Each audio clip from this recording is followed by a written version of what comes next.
Right, my GP-50 is here. The GP-5 was great, so let's crack this one open and find out what it's all about and how much different and how much better it is.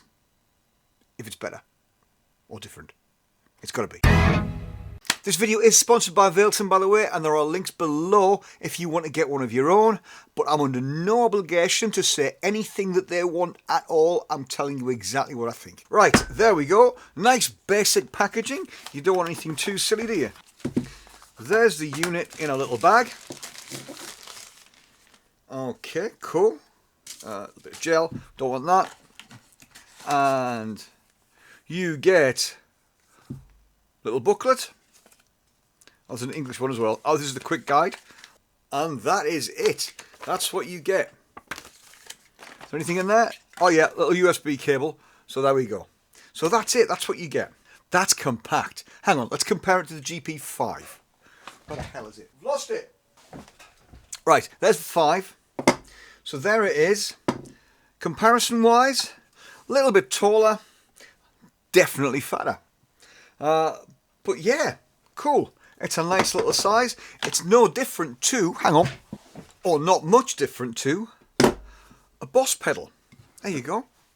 Boss pedal, GP-5. It's ever so slightly wider than a Boss pedal. I am going to do some playing and some dial-ups and some sounds in a minute, but let's have a look at the ins and outs and things. So we've got, on this side, you have your input and an expression pedal.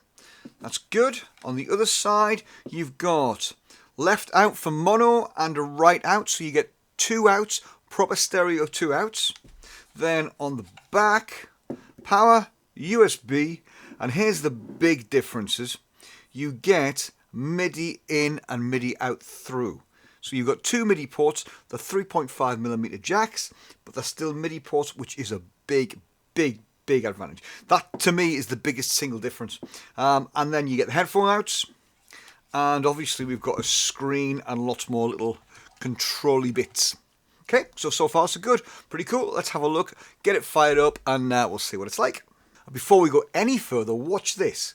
One finger on there, like that, and it turns on. Look, no cables. It's battery powered. Little battery in there. That's potentially handy. When you first turn it on, the foot switches plonk you up and down through the presets. And then to edit the presets, this is surprisingly easy. All you do is use these 3 buttons here for starters and this control knob here. Okay, this one will scroll you through presets. So if I find my preset, if I want to edit it, all I do is press the big para knob, the big knob, and then I can select the effect I want. Can you see how it's scrolling through all the effects in this particular patch? So the one in the middle is the one you're going to faff about with and change. So there you go. These little knobs here will do whatever it says just above them. So this one turns it on and off. You can choose what effect you want. So it's switching between amps. Can you see it changing there to different amps? The first of the other controls is my gain control. Then if I press this again, it takes me to the next page of controls. So now I've got presence, volume, bass. Press it again, I've got middle and treble. If I want to edit a different effect, I just do exactly the same thing again. Scroll along till I find the effect I want, and then edit it. That's really easy. I've got a save button there, and I can choose what I want to call it. Now if I want to start a preset from scratch, let's go to 99 because there's nothing on there. Press that. I want an amp on it, so I'm going to find an amp. There we go. Scroll along to amp. Then choose the amp I want. Let's have that one because it's quick. Dark twin. Turn it on there. Then the cab. Well, it seems to automatically select an appropriate cab. So it's got me on twin 2x12. That's great. Let's just turn that on. There we go. On. And then if I want a little bit of reverb on it, there's the reverb. Turn it on. Let's see what reverbs we're going to have. Room, hall, etc. Let's have a hall. And there we go. I've made a preset. I can save it. And I can give it a name. This might take a while. And there you go. Nice little bit of reverb on my clean twin. I'll demo some sounds for you in a minute, but before I do that, I want to show you some more little features on this thing. It's got quite a few handy little things, especially for practicing. Now, one of the big things that everybody should practice with is a metronome. Well, this has got a metronome, and it's part of the drum kit system, because yes, it's got drums on it as well. So look, if I just press this drum button here, it starts the metronome away, and you can see a little drum symbol there on the screen. If I hold that down, it lets me choose where I want that accent. So I can have 7/4 if I want. I want 4/4. And then I can change my BPM to make it faster or slower. And if I hook my phone up to the GP-5 and I go into the drums at the bottom here, then it gives me this little screen. I can control the drums from there. And I've got a full drum kit if I want it. I can then choose exactly what I want. I've got all these different choices. Again, I can have metronome. So there's my 4/4 metronome, which is coming through the speakers. If I go into there, I can then choose any kind of style I want. Let's have some metal. Let's have metal 1, and it sounds like this.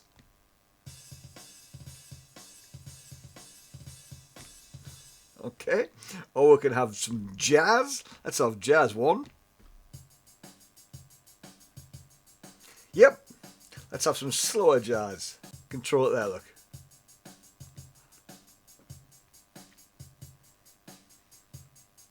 There we go. So I think that's really handy. It's not the greatest drum machine sounds in the world, but you know what? For a bit of practicing, they're really, really useful. So you got your metronome on there, and on the phone app, you've got your full drum kit. Right, let's make a proper patch from scratch, and I'm going to show you some cool stuff you can do with these buttons as well.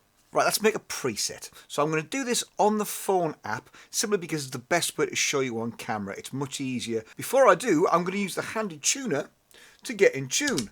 Double press them, and I've got a tuner. This is my basic nothing on dry sound. That's as direct and horrible as it's going to get. So let's start off with an amplifier. I'm going to go for, what's my favourite? My favourite amp, go for a Soldano SLO 100. And obviously we'll turn it on and add a cab, otherwise it will sound horrendous. Now this suggests for you a cab that will fit. So it's gone for the Solo 4x12, which is going to be a Soldano cab. Let's just turn that on. And this is absolutely stock, okay? Nothing done to this other than turning those two things on.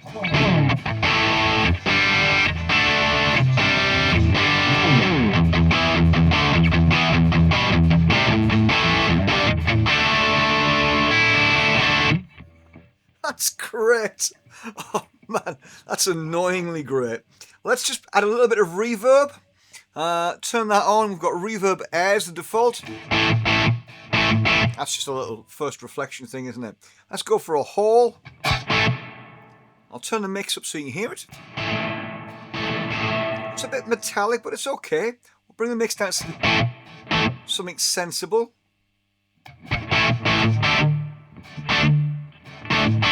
Yep, and turn trails on so it spills over. There we go. I'm quite happy with that.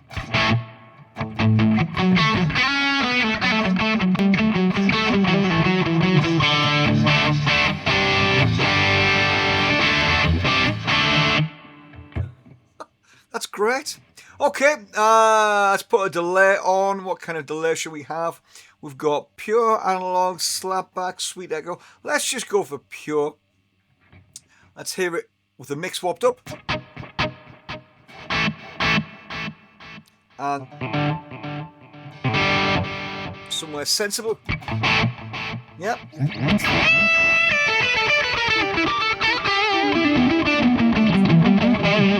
Time, let's go for about 3.500.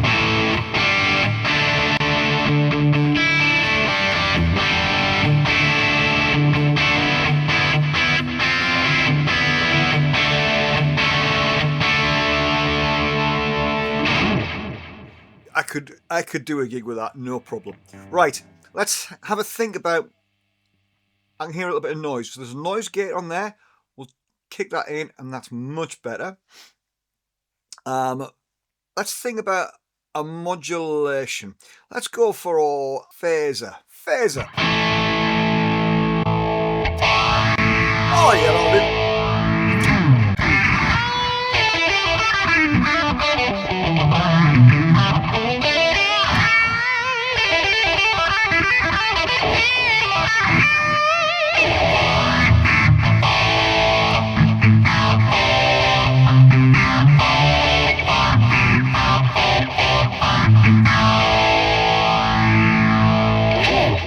Yep, that'll do. And then let's just turn that off for now. Then let's have a think about a distortion. Now, what I'm going to do is I'm going to turn the gain down on the amp. So we've got a crunchy-ish sound. If I back off my volume, cleans up reasonably well.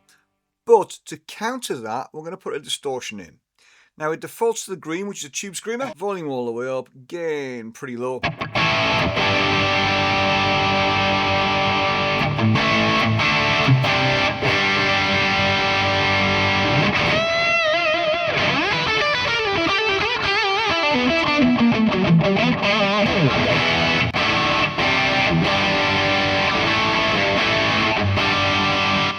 The other thing we can do is add an EQ. Now we can do it for EQ, and maybe give ourselves a little mid bump. But we can also change the volume.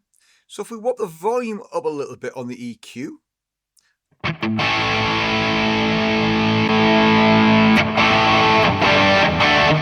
Now with that distortion and the EQ, we've got a solo boost. So this is where it gets interesting. I'm going to save that in case I mess it up. Let's just save it there. Because I've done this take too many times and messed it up already. So I've got that. Now, here's a cool thing you can do. If you go into patch settings, then you go to foot switch settings, FS settings. There are two little indicators there for the foot switches. I don't know why I'm pointing them on my phone because I'm not filming it. But there they are. Okay, so there's two of those little things. Now, if we go to the left one, we can have one of our foot switches, that one, to do other things. So let's have that foot switch to turn on and off our distortion and our EQ.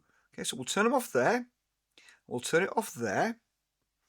But we're going to go to patch settings, foot switch settings, and then on that first button, we're going to have our distortion and our EQ turn on. Okay. Then on the second button, I'm going to have our modulation.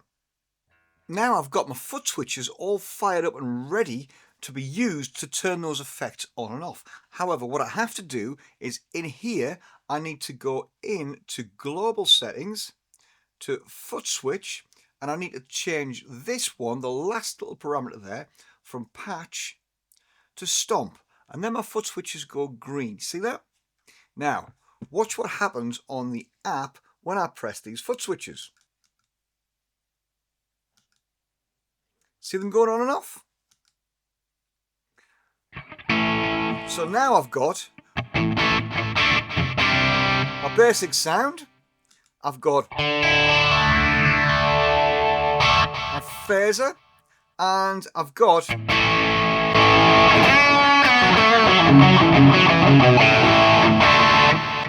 my lead sound. So three completely different sounds. I could, for instance, have it just turn on the distortion, so I had a clean, a crunchy, or a clean-ish, nearly, a crunchy and a louder one for lead. I could do that. Any combination of those things I can do. That is quite impressive. And for a pedal that costs as little as that does, listen to what it sounds like, man.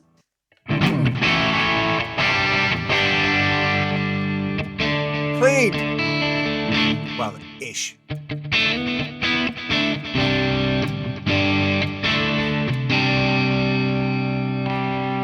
much.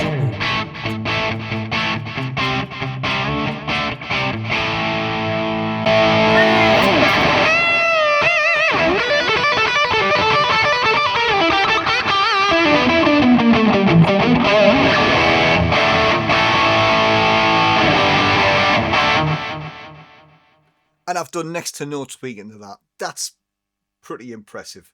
And that's the tip of the iceberg, because if you add a MIDI controller to it, like that, or like that, or like that, then you've got a huge world of options, because you can bring up 4 or even 10 presets at the touch of one button, and you've still got those 2 little modifiers that can turn other things on and off within that preset as well. And you've got spillovers. Wow. I mean, you know what? Compared to what we had 10 years ago, that's just mind-blowing. Mind-blowing. So, let me know what you think in the comments. I'm really, really impressed. Just as impressed with that one as I was with its little brother. But you know what? Tell me what you think. Leave me a like, leave me a hype, do all of those things. Don't forget to subscribe, and I'll do some more videos with this. I'll probably hook it up to one or two of these MIDI controllers and see where we can go with that, and do some proper dial-ups as well. Okay, so see you in the next video, and until then, thanks so much for watching. Cheers!